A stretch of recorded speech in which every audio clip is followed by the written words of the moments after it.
What's good, YouTube? Angtayami here, back at it again with another video. And in today's video, I'm showing off my first place Purrely deck, that I got at my locals on Tuesday. Very strong deck. I entered this deck at a case tournament on Sunday and did horrible. Because it's a very hard deck to play. Also, I thought my deck was at the time was really like sus, and it takes you a couple of like locals before you can get used to how the deck is played. But once you get it down, it's a very strong deck, and I believe it has contention to be the best deck of this format. So, for my locals, let me go ahead and talk about the matchups I played because I went undefeated. My first round, I went against Dragon Link. It was 2-0. It played well. It broke. I went first, did this thing, and then game 2, I played through the board and set up, and it was just pretty much GG's from there.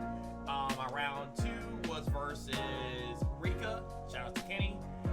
And I misplayed by not setting the trap game 1.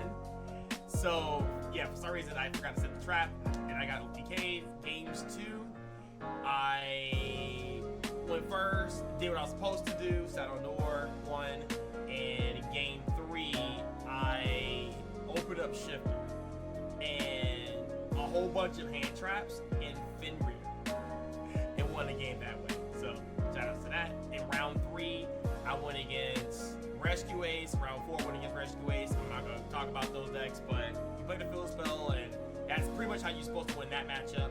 So, without further ado, let's go ahead and hop into the deck list real fast.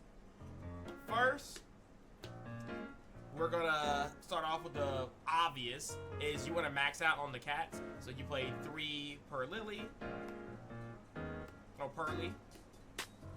3 Purrelys. Cards insane. Obviously you want to max these cards out because they are very, very, very, very strong. For like the non-engine monsters, I play Triple Ash Blossom because I think in combination with these next cards coming up, I feel like you have to be playing these cards somewhere in your list, right? So 3 Ash is very important for like Labyrinth, Branded, stuff like that. I think it's also very impactful in a lot of matchups to slow down the hand board, which is really good. Drone Lockbird is just like insane in this meta right now. It keeps a lot of decks in check, and I think it's definitely a must-have at the moment. But I have seen people side deck it, which is, I guess, is fair. And of course, you play the 3 Impermanents. I feel like these 3 cards right here are basically the cards you should be playing if you're playing hand traps. I feel like these 3 are the first 3 hand traps you should be playing, right? So yeah, those played very well in the tournament. I drew this card for turn and it came in clutch, so very good cards. Going into the Purrely spell cards, you play 3 Sleepy Memory. It's kind of like your best starter now, basically, because this right here can get you into your Purrely, and then Purrely turn into Noir, Baby Noir, and then you can just pretty much do your full combo from there. This card's insane. Drawing on your standby phase is kind of busted, and it's just a really, really insane card. Probably your best starter. Second best starter, and these 2 cards right here you can actually activate in the draw phase to play around draw a little bit. Pretty Memory. It's just insane. Beauty is broken in my personal opinion. It's like my favorite card to summon. Very good in the effect to like suck up a monster or a card on the board. It's broken, like it's super broken. Next we have Happy Memory. This is basically what you do when you're going like second or you're going into a board. You want to resolve this to get into your Happy. Happy is busted. It's just so broken. Give you infinite advantage. It's just broken. It's just so broken. And also you can use the effect to protect cards once, which is really good, and it's a really cool combo or card that I want to show off before I finish this profile, but I'll highlight it once we get there. One Delicious is just how you pretty much go for FTK, or sorry, OTK Whoop, you're happy if you can get into that line. But Plump is Plump. I mean, it sucks that we can't really get into Plump as consistently. But if you can resolve a Plump, it's pretty crazy. It's pretty good. It's pretty good. We play triple Purrely Streets. Now, I know a lot of people have been playing 2 of this card, and I'm gonna tell you the reason why I play 3. The reason why I play 3 is because I want to guarantee, because there's a combo with the My Friend Purrely's, where you want to search the fill spell to pretty much have like the full inboard, and this card search the fill spell like almost 50% of the time, and I want to make sure I guarantee have it, right? And if I open a fill spell, then oops, I just threw my card. If I open a fill spell, then obviously I won't search for it, right?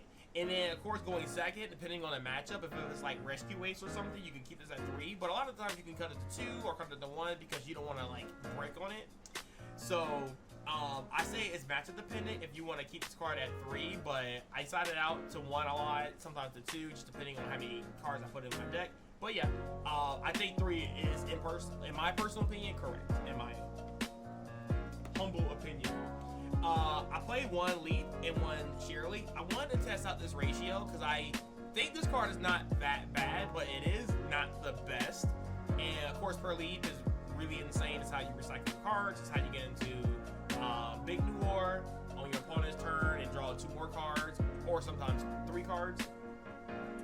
It's really insane. And there's a combo where you can actually set both of these trap cards, and it's really, really strong. So I'm not gonna talk about the significance of this card. It can be cut, and playing 2 Purrely Leaps is probably how you're supposed to play the deck. But I want to test it out. It's a little weird, but I can see why people will cut that card. For your non-engine cards, you play triple Book of Moon. I think this card is broken. It needs to be played. It's good against Cashier. It's good in the mirror match. And also protects your Purrely's from Imperm and Veiler. I think it's a must at 3. It's broken. It won me so many games just by drawing it. It's so good. Double Pot of Prosperity for consistency.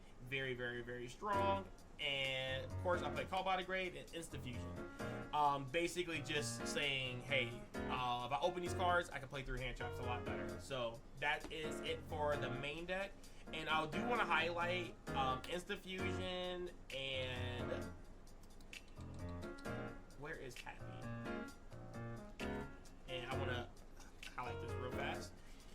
So the card I go for in this is pretty obvious. It's Millennium's Eyes Restrict. 1, it's a level 1 monster. And 2, if you happen to have Instant Fusion plus a Happy Memory or some access to get into Happy Memory, you can actually protect the Millennium's Eyes Restrict, and it will actually survive for a turn, and it becomes another interruption on your opponent's turn. Came up a couple times, and it's pretty broken. It's pretty broken. And what's funny is since with the Millennium's Eyes Restricts, I'm gonna show it off here. If the monster is still back here, it's still negated. So like if I select up Ashen Droll, then Ashen Droll is still like negated, which is really, really funny. But anyway, going into the extra deck, kind of like for like the non-Purrely cards, I play the 1 Millennium's Eyes Restrict. It's really broken. Relinquish Anima for people that plays into it, but a lot of the times when I resolve Nib, which is in my side deck, I just put the Nib token there. It's just a free way to out it. And then Azalea, I feel like I never really summoned this card. I probably summoned this card once between the entire case tournament and locals, but it's there just in case. It's came up in a lot of like, you know, practicing online and stuff like that. And I won't cut it now, but for right now, it's been utility-wise, it's really good. Of course, you play the double Zeus, and then you play the 1 down at Magician. I like the double Zeus; it comes up a lot. I play the 1 Princess Sprite. Now, this card is like really funny because like when it doesn't resolve, you just want to cut it. But there's times where you resolve this, and it gives you the extra push you need. It's very, very, very good. So yeah. That's it for the non-Purrely cards. Now for the Purrely cards, I play 1 Happiness. I don't think you need to because you can recycle it. The second one never really came up ever. I play 1 Plump. Again, I play one block because I feel like the second one never really comes up, and plus you can recycle the cards. One Nor, same thing. Second one never really comes up, and you recycle the card if you want to resummon it, which came up once in a tournament. Of course, you play the Double Beauty. This card is insane. I love this card. It's an imperm. A lot of the times it has the beauty underneath it or the pretty, so you get to suck up cards. It's really, really good. It's part of like my favorite card to summon. And yeah, it's really, really strong. Next, I play the one Happiness and the Double Noir. Now, let me explain the Happiness. Noir, obviously we know what the card does. It's really broken. But Happiness is how you pretty much go for game in states where I guess you attack and then make a Zeus. Yeah, so this card is really good because it's a blanket, it's basically a Dark World no more, and when you activate the card, like the effect, your opponent cannot respond to it. It's really good, and as long as it has 5 or more materials underneath it, every time this card attacks, it burns for 1500. So if you have this plus like Delicious plus Happy, it's literally game. So this is how you close out games that will go on in longer terms. At locals, this never came up, but at the case tournament, it came up once, which is really, really good. All right, so going into the side deck here. For the side deck, we have Triple Shifter. This card needs to be banned. Every time I resolve Shifter, going second, it won me the game. It's so broken. It's broken. It needs to go. It needs to be either hit at 1. I think semi-limit is still too generous. It needs to go to 1 or it needs to get banned. Like, this card is broken. I play the Triple Nib for people that obviously play into it. And I like signing this in going first a lot of the times because you can draw into it, and if you out your board, you can nib and be safe, which is really, really good. Double or Triple Fenrir. This card is really good for going second. I sometimes keep it in going first, but a lot of times I have to side it out. You don't really need it. But for going second, because there's a lot of D barriers in the format, and there is it helps you push through boards. It also helps like out floodgates if that's a thing.